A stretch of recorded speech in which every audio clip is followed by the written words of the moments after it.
আসসালামু আলাইকুম। আমার এক ভাই আমাকে প্রশ্ন করছেন, আপু এখনের বৌমারা শাশুড়ি মাদেরকে দেখতে পারে না, এই উদ্দেশ্যে আপনি কি বলবেন? এই উদ্দেশ্যেই আমি বলতেছি, আমার প্রিয় বোনরা, শাশুড়ি মা আপনার নিজের মা। আপনাকে যিনি গর্বে ধরছেন তিনি যেরকম আপনার মা, শাশুড়ি মাও ঠিক সেই রকমই আপনার মা। কখনো ওনাকে স্বামীর মা হিসাবে দেখতে যাবেন না, নিজের মায়ের মতোই যত্ন ভালোবাসা দেবেন। আপনার শাশুড়ি মা আপনার সাথে যাই করুক না কেন, তা আপনি ভুলে যাওয়ার চেষ্টা করবেন। বুঝতে পারে কিছু কিছু স্মৃতি ভোলা যায় না, তাও চেষ্টা করবেন ভুলে যাওয়ার জন্য। শ্বশুর শাশুড়ি হচ্ছে আল্লাহ তাআলার নিয়ামত। সবার ভাগ্যে শ্বশুর শাশুড়ি জুটে না। আমাদের যাদের ভাগ্যে আছে, আমরা চাই শ্বশুর শাশুড়ি যাতে ভালো থাকে, সুস্থ থাকে। সেই জন্য আমরা তাদের যত্ন আঁকি নেব। তারা কি করছে না করছে সেটা আল্লাহ দেখতেছেন। আমি কি করতেছি সেটাও আমার আল্লাহ দেখতেছেন। নিশ্চয়ই এর পুরস্কার একদিন আমরা পাবো।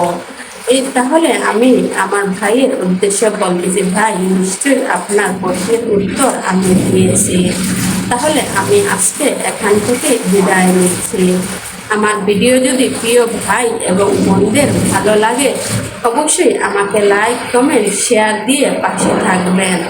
আর যারা আমার ইউটিউব চ্যানেল থেকে দেখেন তারা অবশ্যই আমার চ্যানেলটিকে সাবস্ক্রাইব করে নেবেন এবং বেল বাটনটি ক্লিক করে রাখবেন, যাতে আমি পরবর্তী ভিডিও ছাড়ার সাথে সাথে নোটিফিকেশনটি আপনার কাছে চলে যায়।